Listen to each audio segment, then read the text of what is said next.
It's 8 p.m. on Tuesday, Eastern Standard Time, and that means it's time for Teacher Talk Live. Teacher Talk Live is a program that we run every single Tuesday night, and I usually have a guest on with me, and that guest, well, actually, every single time I have a guest on with me, and that guest and I will answer all of your questions about teaching or the teacher life. If you're watching this on YouTube, you can go ahead and leave questions right below. If you're on YouNow, it's in that little white box to my head, I think. If you are catching this on the replay, you can go ahead and answer or leave your question in the comment section below, and I will absolutely 100% answer that question in an appropriate amount of time. If you are interested in the podcast version of this, that's new, and I have all the past episodes up on SoundCloud. You can check it out there. You can download it and, vacuum and listen to it. Drive your car so you don't have to watch it on your phone, which is completely dangerous. This week, my guest is A Classroom Diva. Diva is her real name is Jessica. Her parents said Neva, but that would have been awesome. She is a teacher out in South Dakota, and she's going to be answering questions with me as well. You can go ahead and start typing those in now, and I'm going to try and guest her in a week. I'm just waiting for it. It's the awkward silence between. I talk about this every week, but it gets no more weird or no less weird sitting on here all by myself. So I don't know what to do. I could sing a song, but that's not going to happen. All right. For my audience, I see Edwin is already on here. There's 8 viewers in the audience, but I don't see Genuine Teachings over on YouTube. Where is... I see more people are signing in. And Jessica's on here, but I'm just waiting to see her in the audience so that I can, hook her into this live situation. Nathan, I'm glad the awkward silence is your favorite. It's actually not that bad. I mean, it's not like I'm standing in front of an audience of people that are staring at me in real life, like you're not physically there. On the other side of the screen, somewhere in the world. Jess, I don't see you. Could you text her? My invisible assistant is next to me. My wife, who's here every week, sitting beside me, that no one can see. And my dog, who's eating peanut butter, so he'll be quiet this week. Because last week, you didn't want to be that quiet. There's Imir Williams popped up. Sorry about this. Oh, there she is. Awesome.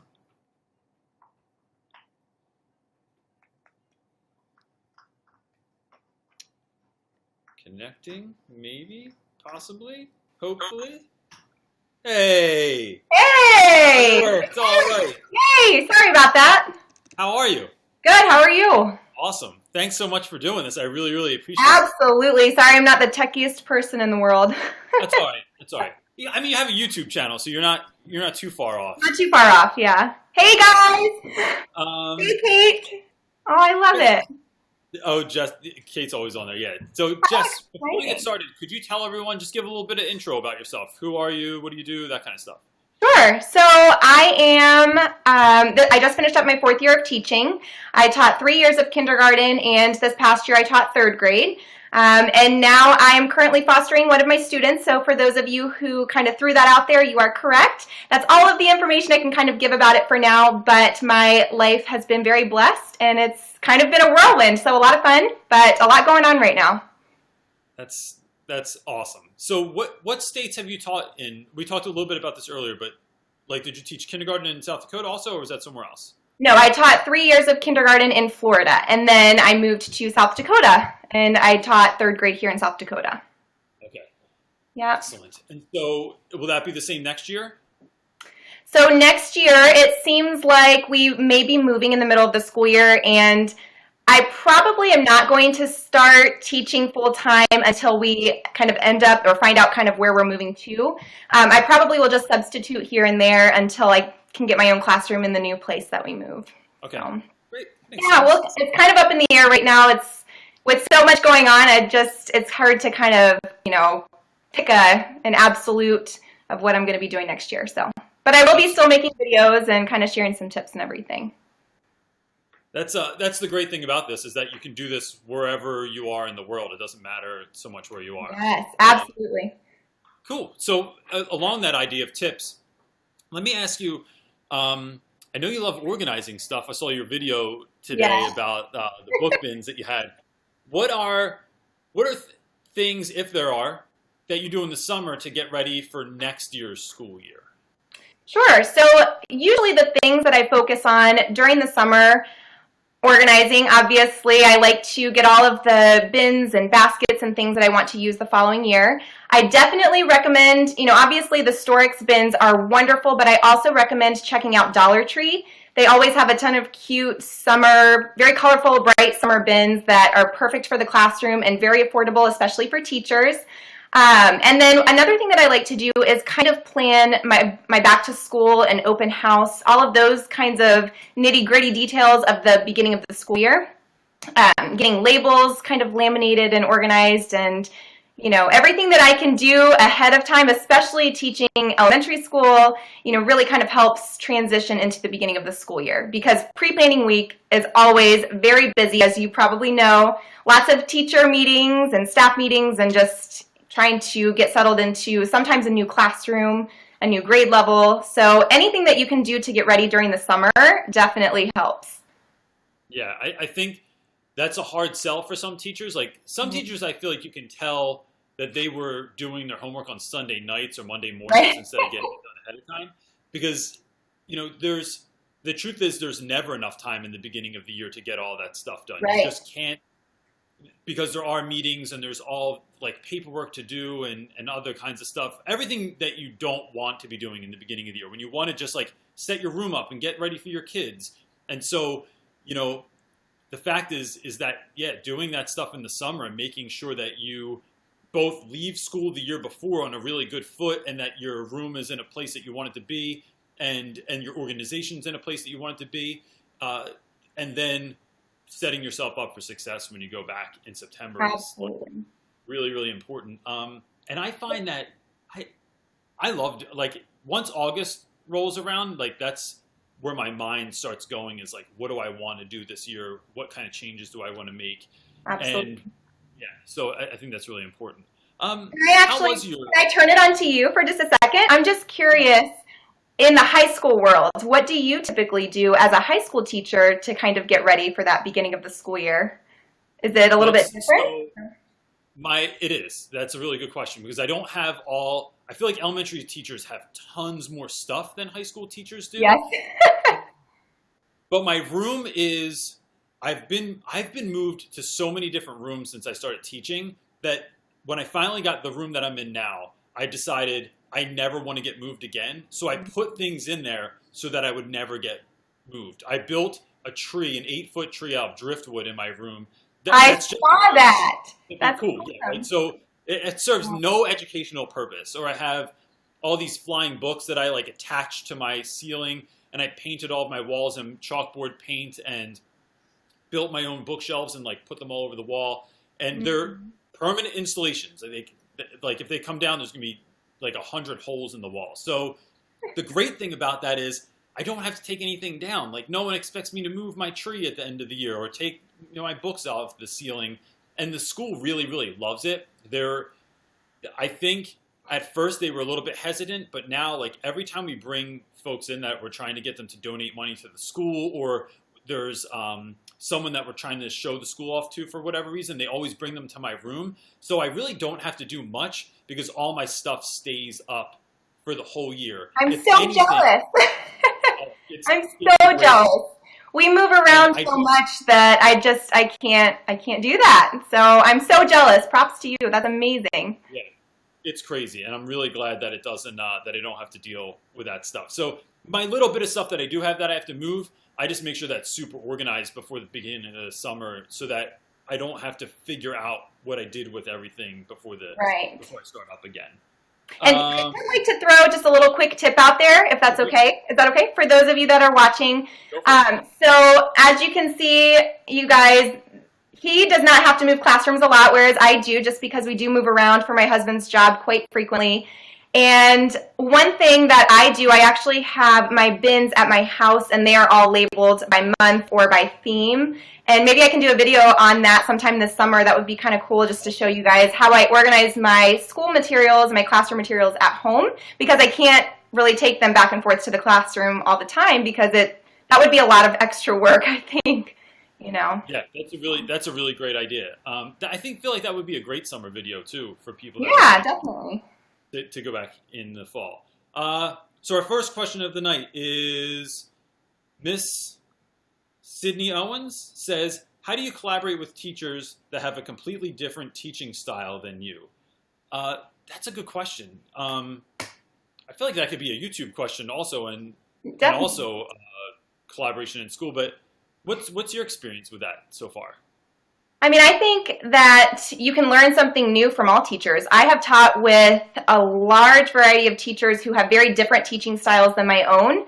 But what I try to do is I always find something that I can learn from that person. And then I also like to share some of the things that I do so that they can maybe get some ideas from me as well. And you're definitely right. It definitely is a YouTube question, because, you know, so many of us want to be fantastic teachers, and we all have the same goal in mind, but we may approach it so differently. And I think that we just have a lot that we can learn from each other, whether we have different teaching styles or not. I think it's important to kind of embrace that and keep an open mind, and, you know, just kind of really listen to what they're saying. Maybe they're doing something that, you know, you never thought of before, and they have a good reason why they're doing something or teaching something in that way or using those strategies. So I definitely think keeping an open mind is very, very important, and that's what I try to do.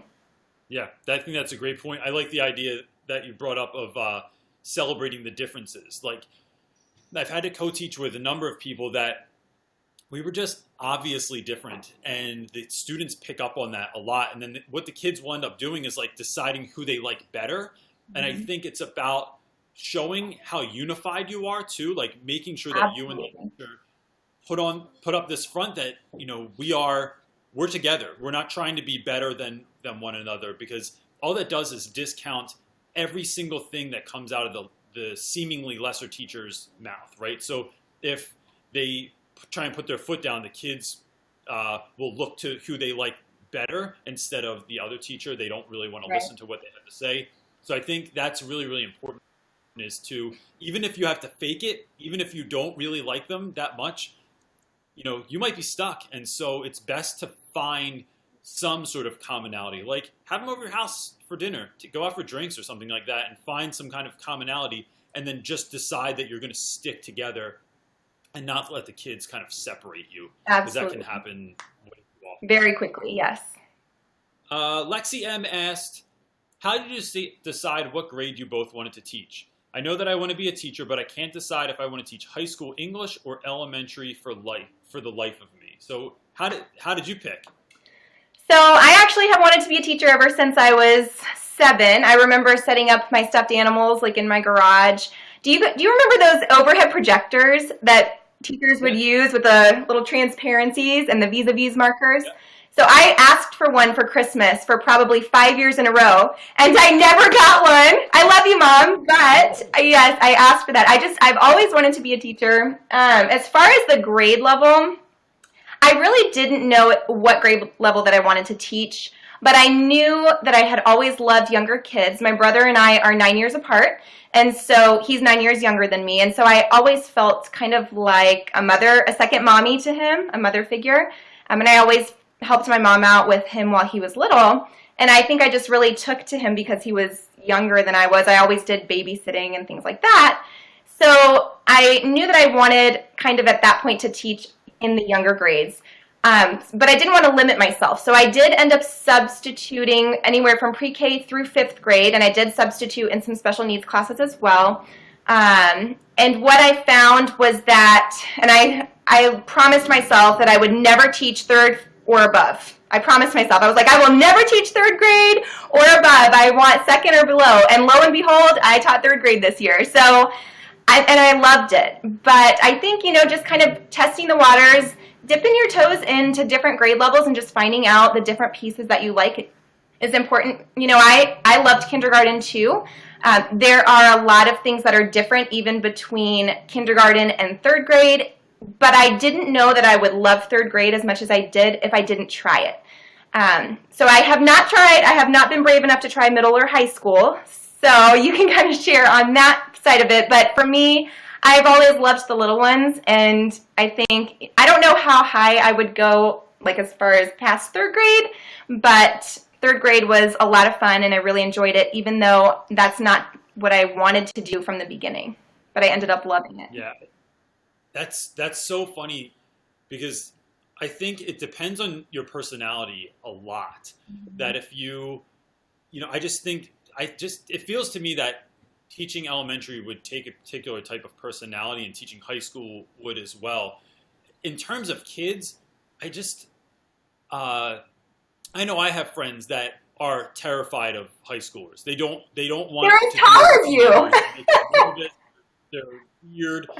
And I also have friends that, like high school teachers that I know, that can't stand little kids. Right. They drive me crazy with their voices, 97 questions all the time. And so I think high school to me became, I knew that if I taught high school, I wanted to teach ninth grade, because I had taught senior year. And I would get these kids that couldn't read, or they were so far away from being prepared for life at the end of 12th grade that it just made me kind of nervous for them and sad. And I thought ninth grade would be good, because then I could foster a relationship with that child over the next 4 years and really, really help them. That I wasn't just looking at just ninth grade. I was looking at those 4 years together. Mm-hmm. And that's really served me well. And I just think I've always connected with kids of all ages, but there's something about ninth grade where I just think you're starting to think of who you are as an individual apart from your parents, and come up with your own ideas and your own, oh, my dog's going crazy over there again, and he's attacking my son. So I just think that I really liked that age for that reason, because there were a lot of questions in kids' heads then. And there he is. It took him for a long time to do this, and he doesn't care. He's still doing his stuff. Someone asked on YouNow, but the questions blow by so fast. They do. What was one of your favorite parts of this year? Of this year, wow. I had a lot of favorite parts, but I think my favorite part would just be, honestly, seeing the growth in these kids this year. And I know that teachers say that every year, but I truly saw so much growth from these kids this year. As many of you guys know, I jumped in the middle of the year, where the kids were, they had had 5 different teachers at this point by November. And so they didn't want to be at school. They didn't want to learn. It just wasn't a fun place for them. They wanted to do other things, which is completely understandable. They didn't have any rules to follow. They pretty much just ran the classroom. And so when I kind of came in, I had to take baby steps, but eventually, the kids learned kindness, which is super important in my classroom. They learned to respect one another and to love one another. And once we kind of became that classroom family, we were able to really move them forward in academics, and just the growth that they made, in reading and math, it was amazing. And I honestly don't think that would have taken place this year if we didn't work on really building that classroom family. So I think my favorite part for this year was just being able to kind of bring all of those kids together and learn how to love and respect each other and treat each other kindly, so that we could kind of move forward in their academics as well. So both of those, I guess, kind of go together, but that would probably be my favorite part. This has been by far the most rewarding year. At the first school that I taught at, and I could kind of make this into a whole YouTube video, but the first school that I taught at was an A+ school, a blue ribbon school. We had very high parental involvement. I had parent volunteers in my classroom all the time. The PTA was amazing. Wow. It was a highly funded school, by the parents too. So I don't know if you guys are familiar with Bobby Bowden, FSU's old football coach, but his kids went to our school. Okay, well, if you watch college football, for those of you out there, my husband is a huge college football fan. But then the school that I taught at this year, the parental involvement was very, very low. It was actually a focus school, so very, very, very low test scores. Just when the kids came to school, it needed to be that safe place, that loving place for them to be able to talk to an adult and all of those things. And it was just such a rewarding year overall, just to kind of watch those kids grow. It really, really made a huge impact on me as the teacher as well. So it was awesome. Yeah. What's one of the ways that you build that sort of family in your classroom? We kind of, going back to the teachers and the collaboration, we really tried to celebrate each other's differences and finding things that we had in common with one another, whether it was, I mean, as you probably know, I taught at a very high indigenous population. These students were, from the Native American culture, which I learned so much from them, and we celebrated those differences, and we focused on kindness and respect, and we had a morning meeting every morning where the kids would go around and they were able to share really whatever they wanted to. I didn't really limit them as far as what they wanted to share. Some kids opened up more than others, and that was completely fine. But I think once the kids started recognizing that they had things in common with one another, they started to realize that, oh, well, that person's kind of similar to me, and I think I could be their friend. And so we kind of took it from there, and it really helped build that classroom family. That's really great. When I think of my favorite part of the year, I'm thinking of, so I took 11 students to Costa Rica this year, and 11 students that most of them had never been out of the country. Mm-hmm. Some of them had never left Philadelphia.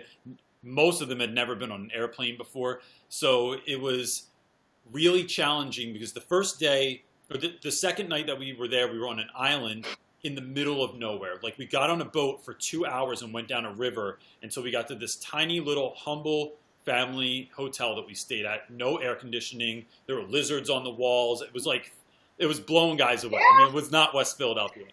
And some of the kids that second night started getting really homesick. It was a little bit too much for them to take in. Mm-hmm. And by the end of the trip, one of the students who had had the hardest time, and every single day was a challenge for him, my good friend now, Jasper, is sitting at dinner with me, and I said, so what'd you think of the trip, man? Like, I'm trying to think of what I should do for next year. Did you like it? And he said, this was single-handedly has changed my life more than almost anything else I've ever done. And he felt like he had really connected with kids on the trip, that every day was a challenge. Like, he's not the kind of dude, even to look at him, he doesn't look like an adventurous spirit, but he did zip lining and whitewater rafting and all kinds of just crazy stuff and really took it in. And for me, it's like, if you know that if you hear someone say that you've changed their life, you don't hear that so much as a teacher. I mean, like, not consistently. You hope you do, right? You hope that, like, man, I hope I inspired that kid or helped change the course of his life. But to hear someone like Jasper say that to my face, like, it was the best. It couldn't be topped. Your heart was so cool. Yeah, that's amazing. I love it. Congratulations on that. That is so rewarding. Just, I hope all teachers have that moment, at some point, just to kind of feel the impact that they truly have made. So that's amazing. Yeah, it motivates you for everything else. I mean, your day can't be down if that happens. Absolutely. To you. Adriana Cavaros asked, I just started a Twitter and Instagram account. What advice would you give a teacher who's just starting out? What do you share on your social media, or who do you share your social media with? Colleagues, parents, etc. That's an interesting question. I've not gotten that before, particularly like that. What do you do? Do you share your Instagram and everything and YouTube with your colleagues and parents? Not necessarily. So I actually, I don't. Okay, here's the thing. I first of all try to keep everything in my life very positive. With social media, you never know who's going to read or see what you're putting out there, and you want it to be an accurate reflection of you as a person and your personality and your character. And so everything that I put on social media, I try to keep positive, for number one, because that is just, I try to do that in my everyday life anyways. That's just my personality. I try to focus on the positives. I do have a separate Instagram account for YouTube, like my Classroom Diva, and then I have my personal account as well. So my personal account, I do have a couple of parents on there, but only because, and same with Facebook, on my personal account, only because we knew each other either outside of school or we, like church or wherever, or I had kind of developed a relationship with their family, you know, outside of school, or maybe they were like a parent volunteer and, you know, we stayed connected after the school year or something like that.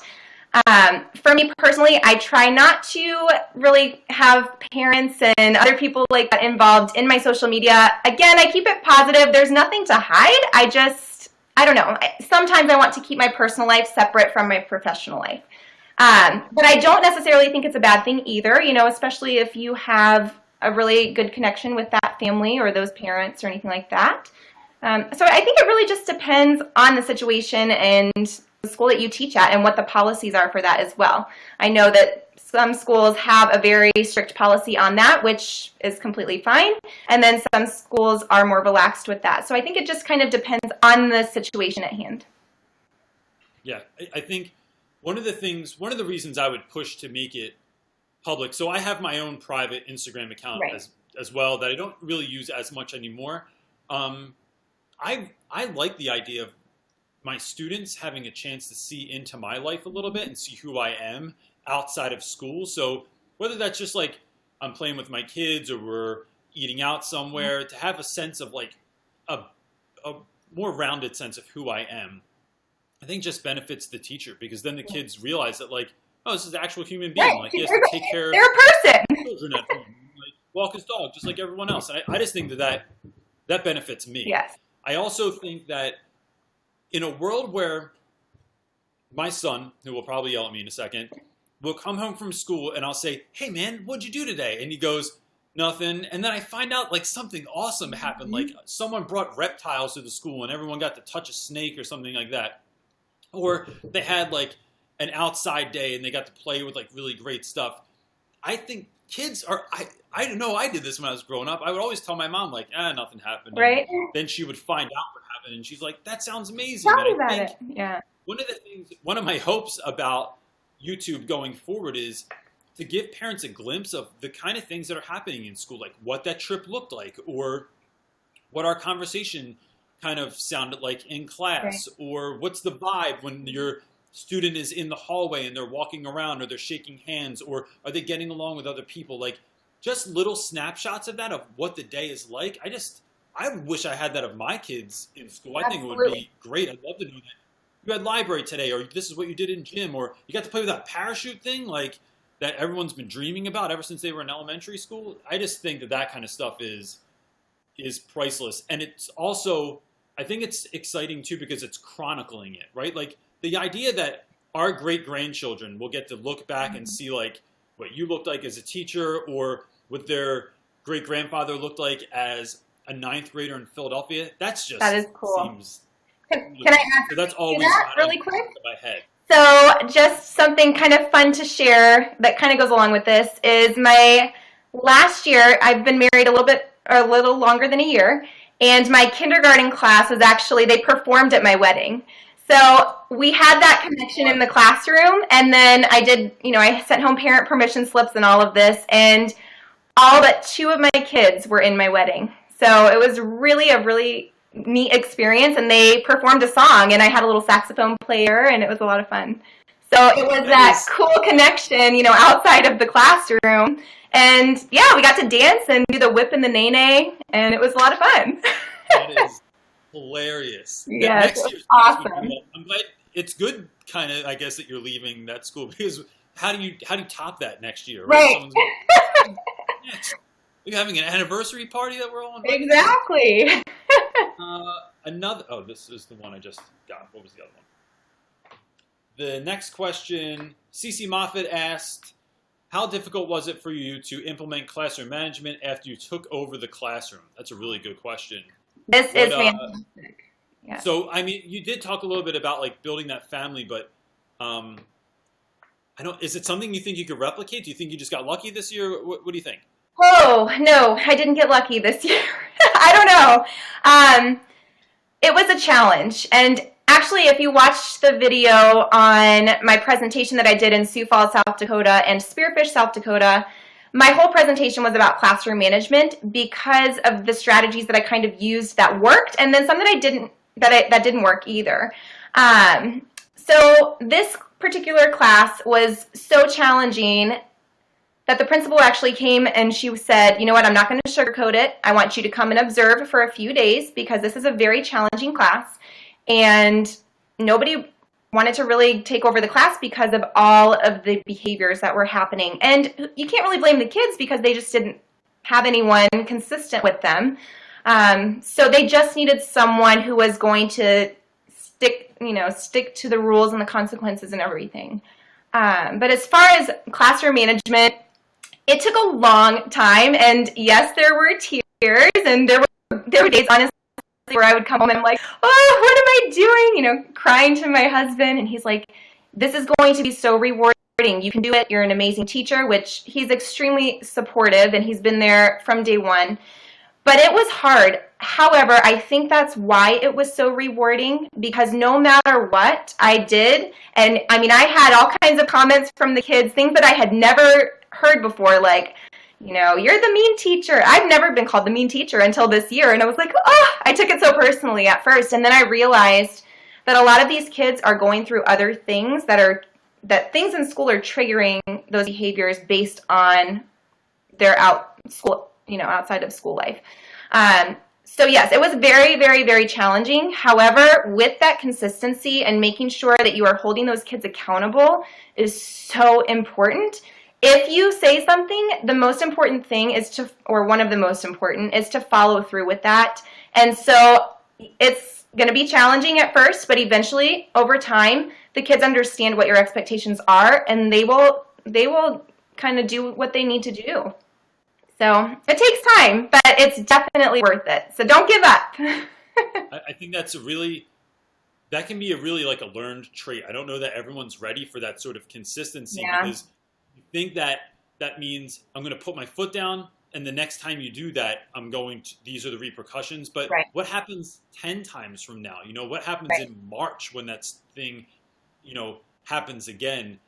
And I think that is, it's not easy. It's not easy because you want to blame the kids or you want to blame the situation, and it's really you that has to continue to be, consistent. For me, part of that is building those relationships with students where they know that I am going to be consistent, that I'm a consistent person in general. Every day I show up to work, every day I come early, every day I'm there for you if you need me. And when students are coming in that don't have that sort of consistency, I feel like those are the kids that push back a lot. They are used to trying to figure out and navigate how to get one over on someone. And when I show them that that's not going to happen and that I am going to keep being consistent, but I'm going to consistently be fair and loving and kind and, I don't know, mean when I have to be, if that's what you want to call it, then that's all huge. That's Absolutely. A big changer for a lot of students. And I also think that when the kids feel that you care about them and that you love them, that student-teacher relationship is so important. For one of my students in particular, he had oppositional defiance disorder. I mean, really, really, it was a struggle. Every day was a struggle. From the moment that he would come into the classroom, it was a struggle. He was on an individualized behavior plan. And there was one day, I had probably been there about a month, and he said, he was really angry, and I said, honey, what's going on? Let's figure this out. And he said, you're just going to leave us like everybody else. And so the fact that he was acting out because he thought that, I was upset about something, and I was just going to leave like everybody else. And I said, oh, no, honey. I was like, I am going to be here for the remainder of the school year. I'm here for you. I'm not going to give up on you. And so once he kind of started to see that I cared about him and that I had a love for him and I wanted him to be successful, that's when we were able to start moving forward. So I absolutely agree with you that those student-teacher relationships are so important. Yeah, it's everything. And I mean, I'm lucky enough that I think a lot of that stuff comes natural to me. Like, I'm also old enough that I'm not afraid to like express to a student how I feel and tell them like, hey man, I really care about you and I only want what's best for you in this situation and outside of school as well. So I'm going to keep pressing you on this. And that takes a while. I teach at all boys school. And so all 15-year-old boys are generally like, feelings are gross. We don't want to deal with those. Don't tell me that you care. But I just, I'm relentless. And I'm going to get my point across, and then I usually wear them down, and then that's when we can really start building something great in the classroom. Absolutely. Sarah Christine asked, advice for student teaching. Did you did you go through the regular route of teaching and do student teaching? I did do student teaching. I was in the same classroom for a year and a half. Well, in school years, I guess. I ended up doing, let's see, what would that be? Spring, fall, spring. That's what I did with that teacher. And it was at a Title I school. So we had to complete a series of practicums and observations in grades, all of the elementary grades pretty much. And then our internship the whole thing wasn't considered an internship, I guess. It was technically a practicum. And then it moved into a 6-week total teach. But I was with the same teacher from the end of the school year of one school year and then through the entire school year of the next school year. So, and she was the queen of classroom management, which is why I kind of have applied a lot of those strategies this year, and most of them did work. So yeah, student teaching was with the same teacher. I kind of liked that because I got to see the entire school year from pre-planning to open house, and then all the way through doing cume folders and report cards at the end of the year, and kind of how to wrap up the school year. But at the same time, I kind of wish that I was able to experience a couple of other grade levels and classrooms for a longer period of time as well, just to kind of dip my toes in the water a little bit more. Yeah. How was your student teaching? So my student teaching I did a practicum with this gentleman also, and we really hit it off, and he called my college and asked if I would student teach with him, which was huge. Like, the college was like, we've never had anyone do that before. And I was thrilled because he was awesome. I mean, I learned so much from him that, just like you said, that I still do today. Like, my seating chart is exactly because of him. The reason I shake hands at my door every single day with every student that comes through my door is because of him. The reason I think, relationships are so important, and the way I even set my lessons up every day is all due to this gentleman that I taught with. And it was the most wonderful student teaching experience I could have hoped for. And I think if I was going to give advice on student teaching, I would say, 1, be really humble. Like, I think before we teach, we have an idea of what we know about or who we think we want to be as a teacher. And I'd say just be open to other things. Don't be so attached to whatever it is that you believe in. And 2, get to know your kids. Find out what your students are interested in from the jump. Like, whether you're eating lunch with them or you just see someone hanging in the hallway, or it's before or after school just hanging out in the parking lot or whatever. Find out what music are they listening to, what TV shows do they like, what sorts of things they like to do when they're not in school. Maybe they're into the same video game as you. And all of that stuff helps because it makes you look like a human being, and it shows students that you're genuinely interested, and it gives you stuff to use in your lessons. So if you find out everyone likes, I don't know, Pokemon, then check out some Pokemon stuff and use it in your, my son just said thanks. Then use some Pokemon references in your lessons, because it'll draw kids in and show them that, like, actually watched Pokemon. I mean, that's why I watched Love and Hip Hop last year, because my students all liked it. It's the worst show I've ever seen in my life, but I muscled through it just because that's how much I care. What is there anything that you wish you had done differently in your student teaching?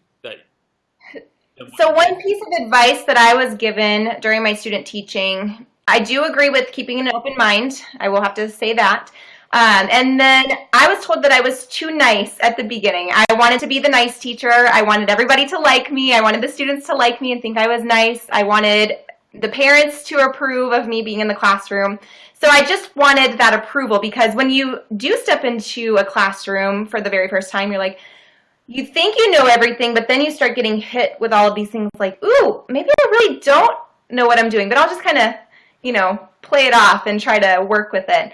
But one piece of advice that I was given is, and that I would give to others as well, is when you were student teaching, and at least for me, I was the full-time teacher. My mentor sat in her office and just kind of observed from there during my total teach weeks, is to take on that role of the teacher when you are full-time teaching. Because if you don't, then the kids will not look to you as a teacher, and it is really hard to manage a classroom when the kids don't respect you as their teacher. So I do agree with having them, and it might be different, I'm not really sure, in high school, but in elementary school, it's really easy to kind of connect with the kids and be like, oh, you like Spider-Man? Oh, look, I have Spider-Man in this book that we're going to read today. But you still have to make sure that you are taking on that role of the teacher and, having those high expectations so that they are listening to you. Because if not, it's going to be a very long student teaching duration. So definitely take that role on. Total tightrope walk teaching in so many ways. Like, I'm really goofy in school. I love doing stuff like blowing bubbles in the hallway, or I have this megaphone that I speak through a lot of times, or I have a fake mouse I got at the dollar store, and I tied it to some fishing string. I throw it down the hallway, and I pull it down to me really quickly, and the kids think the mouse is in the hallway. So being that personality, a lot of times kids think that, like, there's no rules in class. We can do anything we want. Right. Yes. That's what I struggled with. Yeah, and it's a tough thing to let kids know, like, nope, this is who I am, and I'm not going to pretend to be someone else, but I really, really care for you, and because of that, I'm willing to, like, put my foot down and do the things that I need to do. So someone actually Philip White asked, CJ, how do I get the right balance of being serious about accomplishing work and making class fun in high school? I think through relationships. I think the way that you do that is building relationships with students so that they can see this is all about them. Every day, my whole job is only ever about the kids. And I want them to have fun, but I really need them to learn things as well. Right. And they're only going to learn that about you the better you take time to get to know them. Like spending your preps and your after school and during lunch and all that stuff with your students really, really helps that. And that's kind of why I always start with that, even before I even move into any academics, because that is so important, and you will get a lot farther and you will make a bigger impact in the lives of those students if that's where you start, at least from my experience. And it sounds like we have very similar personalities. When I taught kindergarten, and even in third grade, but especially in kindergarten, I was silly all the time. I felt like, oh my goodness, if someone walks in here, they are going to think I am a crazy person because I'm like, all over the place, all the time. I'm just silly. Yeah. But it makes learning fun for the kids. And so that's just what I did. And so you're so right. You have to find that balance with maintaining those high expectations and showing them that it is all for them. Those rules, the academics, but you can also have fun. Everything is surrounded around them. So yeah, it's true. I mean, I've had like folks come into my room from the news, from all kinds of things, and I'm like standing on the desk, like doing some ridiculous nonsense, and it's like, oh, we're learning in here. I swear that's happening. It just looks like Animal House in here. Dope Law asked, they want me to ask, who are some of your favorite YouTubers, and where do you see yourself in 5 years? Like, what are your goals? So who are some of the people that you watch on YouTube then? You, of course. Of course. I love Pocketful of Primary. I think she has a lot of really great tips and tricks. And I think, I would love to do a collaboration with her someday. I think it would be a lot of fun. I love Genuine Teaching, obviously, and Miss Fab Teacher. I watch a lot of the teacher YouTubers. Kate the Sleepy Teacher is so sweet. I love her. I love you, Kate. I know she's here in this conversation. You guys are amazing. Apples and Tiaras, and she is having a little one. She has a little one on the way, so that I've been following her journey on that, which is super exciting. The Letter Classroom, and then there is another YouTuber who she's a teacher, but she does makeup and beauty videos mostly. Her name is Courtney Liz or Court Liz. I don't know the exact, it has some numbers after it, but she is amazing. And she recently just had brain surgery, so I've been following her cancer journey. And it's just really a really touching story, but she is also a teacher, and she couldn't finish out the school year with her kiddos because of her surgery. And she is just an incredible person. She's so inspirational. So I will send you the link to her channel if you want to add it in on YouTube afterwards for people to check her out. Description of this live feed as well, so people can see it. Okay, absolutely. So yes, yes, definitely. I would. What about what are your goals in like your 5-year goals? My 5-year goals, well, let's see. We will probably be living in a new place. I'm hoping I kind of am starting to think about possibly teaching college level just because I've been speaking recently and I'm kind of, sharing a lot of tips and tricks on YouTube and everything. I don't know if I could ever leave the classroom completely because that is my passion and I can't wait to get back in the classroom. And just the thought of not being able to have my own classroom and only substituting this upcoming year is just devastating to me because I want to be around the kids. So I'm not really sure. I kind of have a very adventurous spirit and I'm very open to new things and opportunities that come my way, but I absolutely still will be in education, but I don't think I will go probably over 3rd grade. My dream grade is 2nd grade, so hopefully within the next 5 years, I can kind of settle down and teach 2nd grade and maybe do a little bit of mentoring or something on the side for new teachers. Yeah, that sounds really interesting. What is it about teaching college that interests you? I don't want to do that full time. Just throwing it out there. I think I just get so many questions from student teachers and aspiring teachers, and I just want to share my experience really with other people. And I know YouTube is a great outlet for that, so I don't know if that would ever take place. But I think just, with all of these collaborations and learning tips from you guys as well, I think that kind of putting everything together would really help new teachers coming into the classroom. I guess things that I wish I would have known when I was stepping in. And so if I can do my part in helping those teachers to feel confident and have a bag of tricks when they step into the classroom, then, I don't know, I feel like it'll help them to start off on the right foot and make an even bigger impact in their classroom when they start.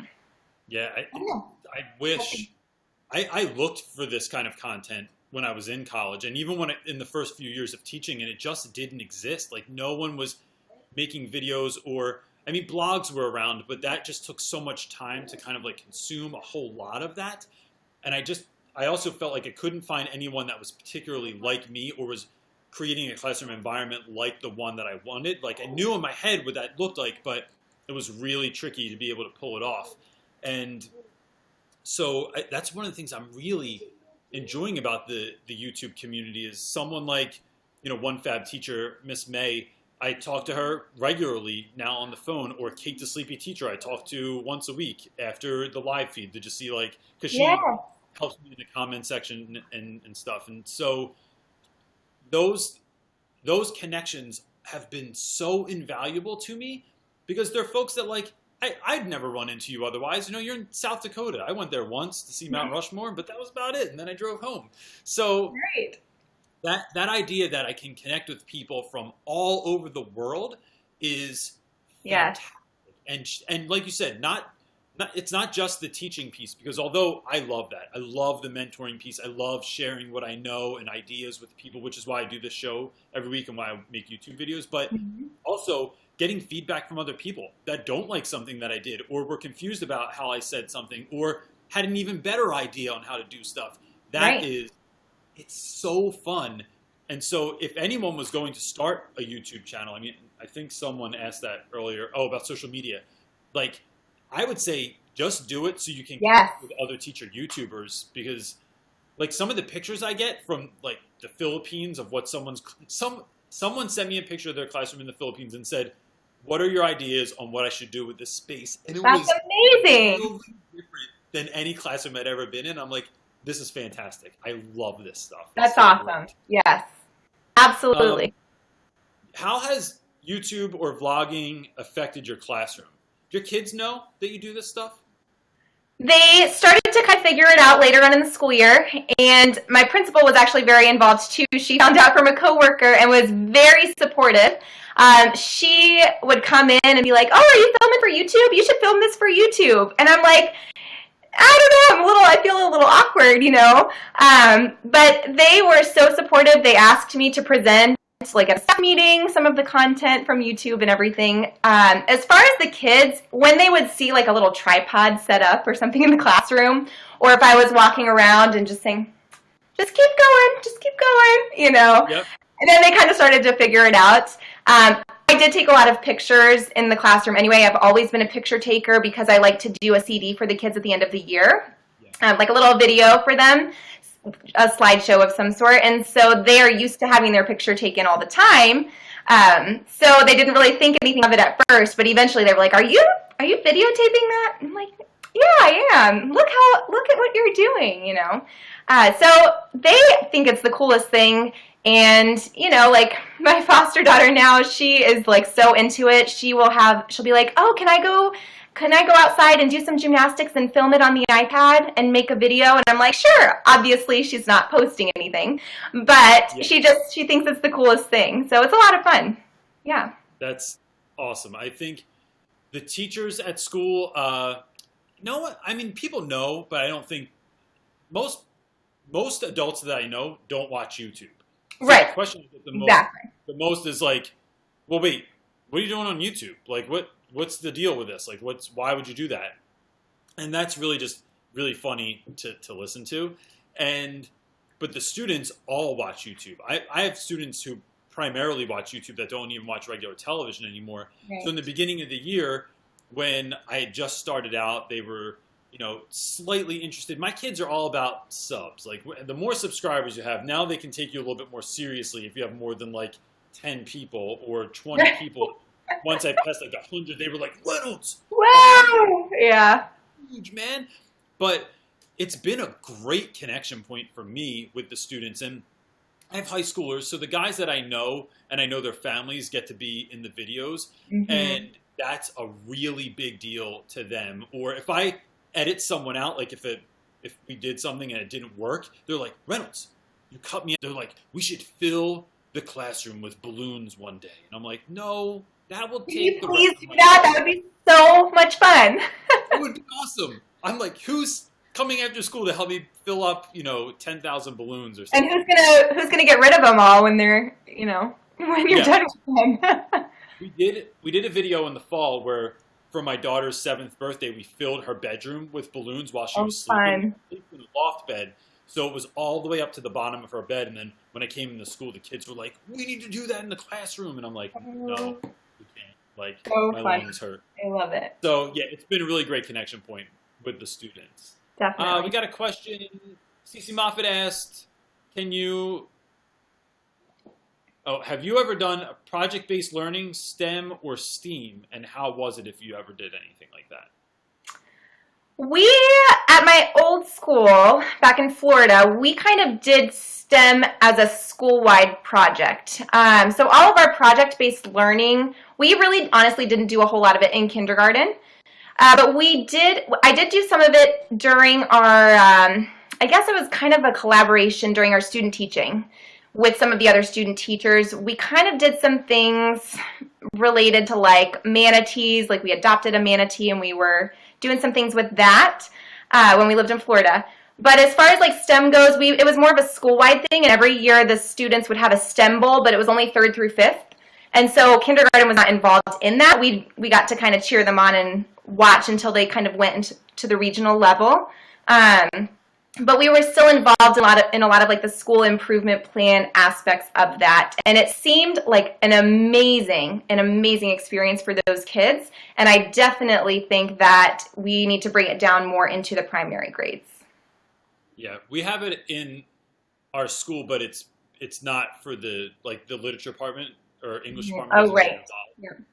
But project-based learning has been a part of my class so far, but next year will be a much larger part. I'm taking on a class that will be a co-taught instructional class, and so it's a mix of a lot of kids with IEPs and a lot of kids who are close to that, working together in a classroom. And there'll be two teachers, myself and my friend Miss Yonkers will be in there, and we'll be teaching. And we're hoping to do a lot of project-based learning. There's no curriculum for the class. So we get to build That's awesome. the curriculum this summer and make it anything that we want to. And it's so fun to even think about what we're going to do next year, because we have all these crazy great ideas that we've always kind of dreamed about doing, and then being able to do that in class at our own pace. Like there's no timeline for, like, there's no sense of like what we need to get done. So anything we're getting done is just That's amazing. great. I'm super excited about it. Liz Brown asked, Liz Brown 76 said, can you share about a lesson you learned from a student? What did they show you that has left an impact on you? What's something that you learned from one of your kids? You know, just working with the kids this year overall, I guess I've learned so much from them. Definitely don't judge a book by its cover.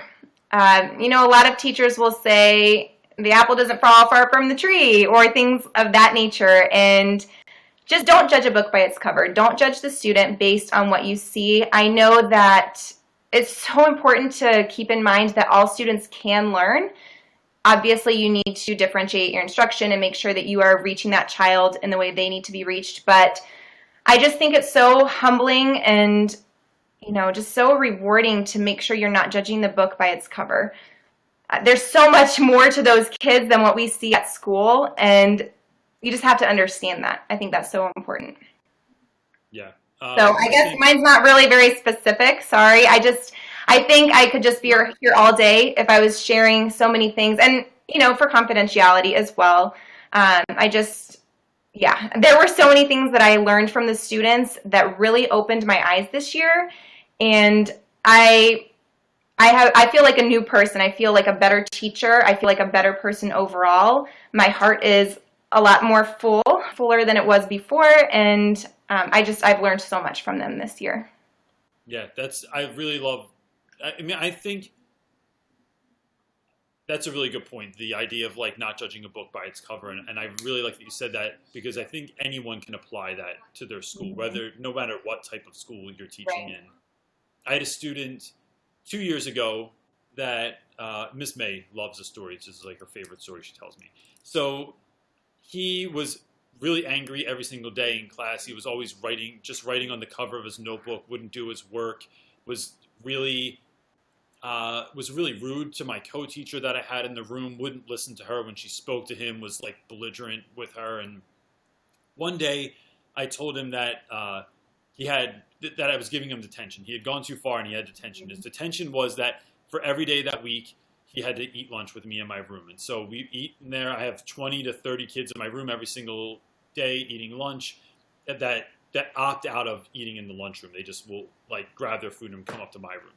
And this individual had to eat with me, and we just talked every day. I asked him about himself. I wouldn't let him like kind of push me off. I just made him believe that I cared about him. And then that ended up, by the end of that week, we had like built enough of a relationship that he just kept coming to my room every day and eating lunch with me every day. And then any of his study hall periods, he would ask if he could come down to my room and just sit at my desk and do work. And we built this really great relationship. And then this year, this is like a self-gratifying story, but you know, I'm not going to tell about the time that That's okay.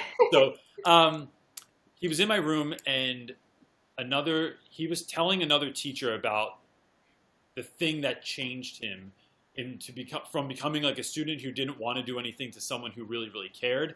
And he just said, and you could see it was hard for him to say, he was like, it was Reynolds. Like without Reynolds, I wouldn't have survived the ninth grade in like so many ways. And to find that kind of stuff out about a student, that they say that, is like I said earlier, it's the most powerful thing, especially coming from students sometimes, that it doesn't, like, compliments don't leave them easily. They don't say nice stuff to people that often. And you could see it's a struggle, but when they do say it, it's the greatest. And that made me feel like I could do anything this year. It was like, man, that kid was really, really tough. And if I can get to him, then I'm willing to try anybody. Like no one's going to come in my room that I can't. Yep. Like at least form a relationship with. And kind of adding on to that really quick, one thing that I have noticed over these past 4 years is that the kids that need that extra structure and those extra moments eating lunch with you or just that extra time and attention, the more challenging students a lot of times, those are the ones that I have found, at the end of the year especially, that say, I love you, I'm going to miss you, you're the best teacher ever. Those are the students that really, they may not say it in front of other people, but those are the ones that say, I love you, or they'll come up and give you a hug, and that those are the ones that you made a huge impact in. And you're absolutely right. If you can do it with those kids, you can do it with all of them. Yeah. So we're at about an hour now. Do you want to do a couple more questions? Sure, it's up to you. Cool. So, Okay. Kate, I'm going to ruin your last name. Heule. I'm the worst. This is why everyone has a nickname in my class. I say that all the time because I'm terrible with names. But her question was, how do your spouses feel about being married to a teacher? What are like the pros and cons? And then in parentheses it says, Reynolds, how do your kids feel about you being a teacher? So how does your husband, what are his feelings about that? He is so supportive. He is the best ever. But I will say that, sometimes he's like, by the way, this was his idea for me to start a YouTube channel. So that's how supportive he is. He was like, babe, you're really great at teaching and you have a lot of good tips. You should share them with other people on YouTube. And I was like, no way. Are you crazy? And so, yeah, this was actually his idea. So props to the hubby right there. He's very supportive. But I will say that the thing that drives him crazy is the paperwork, because I don't know. I am still one of those teachers that brings home papers after school. I don't know if it's going to stay that way now that I have someone else living here once she starts school. But yes, I do bring papers home. And he's like, seriously, more papers? What are we going to do with all of these papers? And so I have started to develop a really good filing system at home, but the papers don't always make it into there right away. So yeah, the piles of papers are probably the biggest issue that he has, because they just are everywhere. And then, sometimes on the weekends where I want to be doing stuff for teaching, or if I'm doing something for Teachers Pay Teachers, or if I'm laminating, or just anything, he's like, okay, you got to have your normal life too, not just teacher life. And I'm like, but that is my life. So he's very supportive, but I definitely think the biggest struggle there is the paperwork that comes home. And I remember that when I first started teaching, I would have a laundry basket filled. I would have so much paperwork. I'd fill a laundry basket. Yes. Okay. I'm glad I'm not the only one. It was maddening. Then, for me, and to bring up my kids, like that all changed once I had kids, because I couldn't do it at home. Right. Like I would get stuff on it. I'm like, oh, there's a little spit up on your paper. It's all right. It's like, you'll spit up, but toss them out. Just toss them out. Yeah. On it. Yeah, I went through a whole series of years where I never had a clean tie because someone would always drool on me right before I would walk out the door. But my wife and I have been together for a really long time. This summer, July, will be 22 years that we've been together. So I've known her since high school. We've been dating. Okay. And so we know each other really well. And she's really great at kind of helping me keep myself in check. So she's super supportive with school. She'll make lunches for students, or bake things for class, or come in and help me organize things and clean my room at the beginning of the year.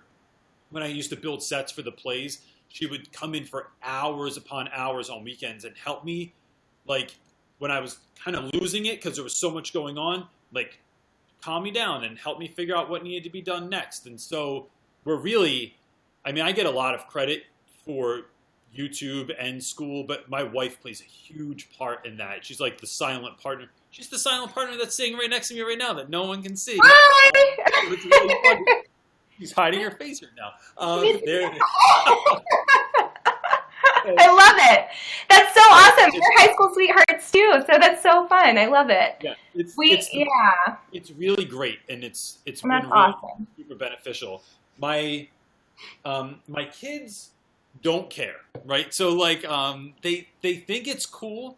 So especially my son will come to school with me, and I teach high school, so he'll come to school with me sometimes, and he'll wear like his little tie or like a polo shirt, like like he wants to look professional, and he really gets a kick out of the big guys, he calls them, the big guys showing him respect, because they don't treat him like a little kid, and they never have. They just will come in and shake his hand or give him a fist bump or just ask him what he's watching on his tablet or something like that. And that goes a long way. But he's more into, so is my daughter, more into the students at school than me. And I just think that that's really funny. Like, I'm just dad. So even if they come to school, they're like, Dad, I'm hungry. I need a drink. And I'm like, yo, I'm trying to like handle stuff. Trying to teach a lesson. I'll go get you a drink or walk you to the bathroom. So yeah, they don't care at all that I'm doing this stuff. All right, so the last two are, the first one is Ellie Gets Fit, says, how do you bounce back from a bad first year of teaching, and how do you make a good second year as a teacher? So have you ever had a year that you just felt like it didn't go well, especially at the end, and you had to kind of come back from that? So my first year teaching was a little bit challenging, even though, and I'm very thankful that I had the team and the principal that I did. Everyone was very supportive and uplifting. But my very first year of teaching and my very first parent-teacher conference was a disaster. It was a disaster, and I didn't know if I could bounce back from it. I was a hot mess after that. And what I learned and what I realized is that I need to take that experience and learn from that and try to make it so that that didn't happen again. And so that's exactly what I did, is I kind of dissected that and where those issues were kind of stemming from and why it went the way that it did. And I collaborated with a lot of my team members and my principal, and thankfully she was there to kind of support me in that role. And she was at the conference itself. But we kind of just talked about a plan as to maybe what I should have done differently, and then things that I did well, and kind of just developed a plan as to how to not let that happen again. And ever since then, that has been my only horrible parent-teacher conference. It was my very first one of teaching. And I think, especially the first year of teaching, don't let it break you. I think everyone's first year of teaching in particular, there are going to be some struggles. You just have to take those experiences and really kind of dive into why something didn't work and how you can make it better. And just really, like we tell our students, don't give up. And I know that sounds really cliche and kind of cheesy, but it's so true. And with the support of my husband especially, we talked it out. We kept pushing, and here I am now. And so I think that dissecting it and kind of developing a plan. Yeah, that's a really good point. And I like the fact that you brought someone else in to see what was going on in your class too. You don't have to do it alone.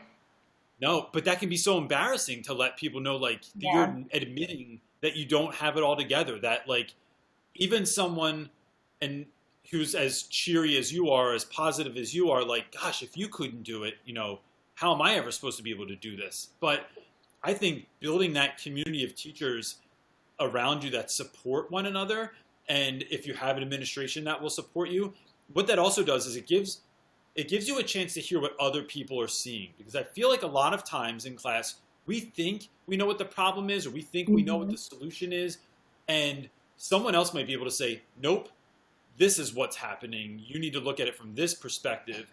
And that can really change the way we go about things. And whenever I've had really, really tough classes, I always ask someone to come in and observe me, for several days, not just one, to see, is that kid being an issue in the way that I think he is? Or why is my engagement off? Or why every single time that I take a breath, that means everyone loses it, and now we're all off task because I stopped speaking for a second. And so that to me has been huge. I would say, even start at the beginning of the year next year, either go observe other people, either people who you think are great, or even people that you think are not great, that you think they're terrible teachers. Go in there and see for yourself what you think of their class, and then borrow ideas or ask them to come and see you and give you ideas for your class, because sometimes we're too close to the problem to be able to really recognize what it is, and it takes somebody else that's not in the midst of it to say, hey, that looks like something they could help you with or something. Right. And they may be able to pinpoint it so much more quickly than you can. And Absolutely. especially teachers who have been teaching a while, they might say, oh, well, this is an easy fix. This is what, this is a quick fix. So, Yep. It makes me think of like when a teenager will come in and ask me relationship advice. And it's like, first of all, they don't have a lot of experience, right? They're 15. Their longest girlfriend's been like 3 weeks or something like that. And I'm not in the middle of that. I don't know what your girlfriend does that drives you nuts. So I might be able to just speak to that with a little bit more clarity than you are, because you're just like, aggravated with her right now. And so Leanne Rowe asked, I will be at a Title I school next year, first grade, with a high population of students whose first language is Spanish. Any advice for reaching and connecting to those students? Yes. yes. Deal with this year so much? Not so much this year, but the last school that I taught at, where I taught kindergarten for 3 years, I am a certified ESOL teacher as well, and so a lot of the students that I had were from India.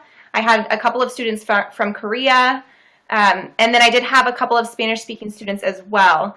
And so trying to reach all of those students along with my English-speaking students, it was a challenge, but it was exciting. And what I did, at least in the primary grades, the first thing that I started out with was like pictures of things and kind of saying, okay, bathroom.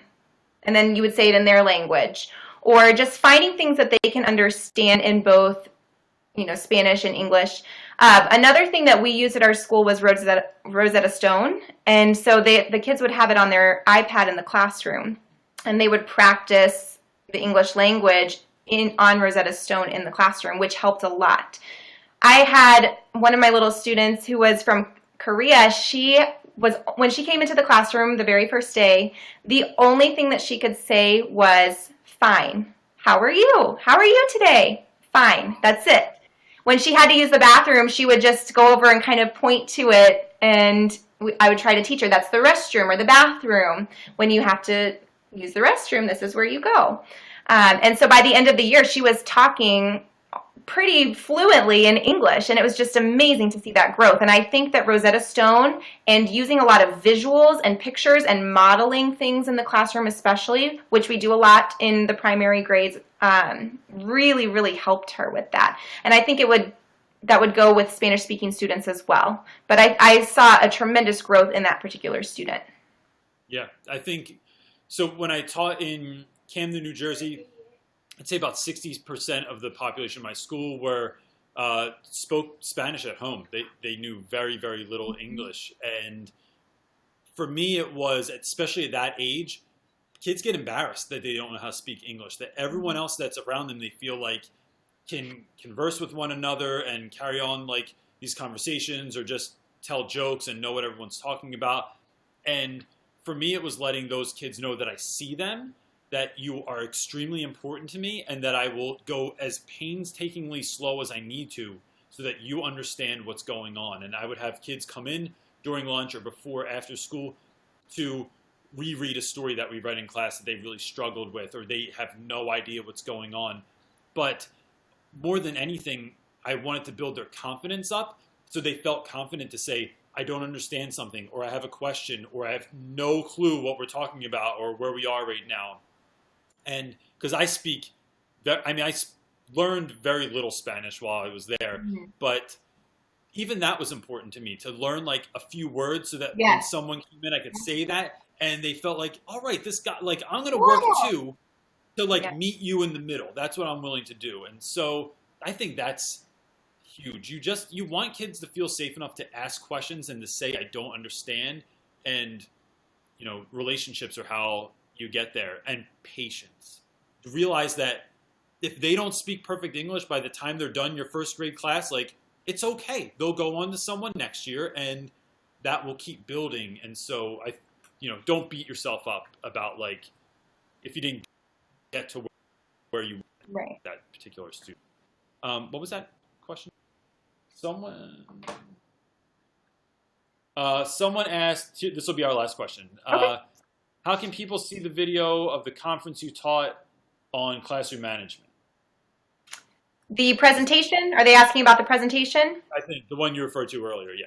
Okay, I put a small snippet of it in my summer schedule video, but I can definitely upload that if you guys want to see that.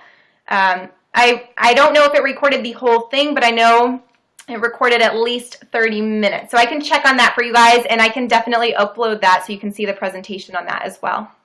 Cool. And kind of going off of what we were just talking about, and I did, so Brenda E. just asked a question, and then she thought it was too late to ask, and I said, no, go ahead, and then I forgot that I said that. So she asked, as a second language learner myself, I learned the best, oh wait, that wasn't her question. Brenda, did you have a question? She said that she found it was important to collaborate and talking with my students. Yeah, I think that's huge. I think helping kids like, she said she asked it. Oh, I think it's I think getting kids to become friends with other kids. So that's part of the reason I do my lunchtime routine every day is like trying to build relationships between students that wouldn't normally become friends. I love when that happens. Like when it's absolutely. I don't. So here's the thing. I don't see Brenda's question, but Brenda. Oh, how does this? Oh, let me see. Sorry, Brenda. It says. Oh, how does this work? She said scroll up.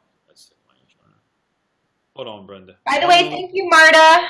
Thank you. We love you too. It's now is really hard to scroll up on because it just is jumping back. I feel like I'm shaking everything too. So here's what I'll do is Brenda, I'm gonna if you put your question again on YouTube underneath in the comment section. If it's directed towards me, I'll answer it directly. If not, I can get it to Jessica and she can answer that for you as well, and then we'll just make sure that we get it to you. So, perfect. Yeah, Jess, thanks so much for doing this. I really, really appreciate it. It was so much fun. Well, see, I told you. It's like before you know it, an hour's gone by, an hour and 20 minutes, and you're like, I know it. But I'm going to drop you out, and then I'm going to do my little, actually, would you mind just for a second so I can do my little closing bit here? Sure thing. That I have to do every week. And I just want to say really quick, thank you guys for watching. Yep. You guys were amazing. And like he said, if you guys have any other questions, just post them down below and I'll check your video cool. Just to kind of answer any questions. And if you want to see Jessica, go over to A Classroom Diva YouTube channel. It's fantastic. And next week I have my friend and YouTuber Darren. No, he's on YouTube. Oh, yeah. Yeah, he's a YouTube guy. That's my silent partner over here giving me pointers. Darren Nakakihara. Darren, your name, why does that have to be so hard? I just apologize to everyone for my inability to say last names. But Darren has a YouTube channel, and he teaches out in California at a really wonderful looking school, and he's going to be at a conference next week in Texas about how to use tech in the classroom. And so we're going to have a conversation while he's in Texas, so that will be fun. And that's that. This will also be a podcast on SoundCloud. You can check out Real Rap with the Reynolds, and you can check out the podcast there. Or if you have any questions and you're watching this as part of the rebroadcast, just leave them below, and we will do our best to get to those questions and answer them for you. Great. Thanks again, Jess. I really appreciate it. Thank you so much. You have a great night. Bye. Thank you. All right. Thanks so much again, guys. Peace.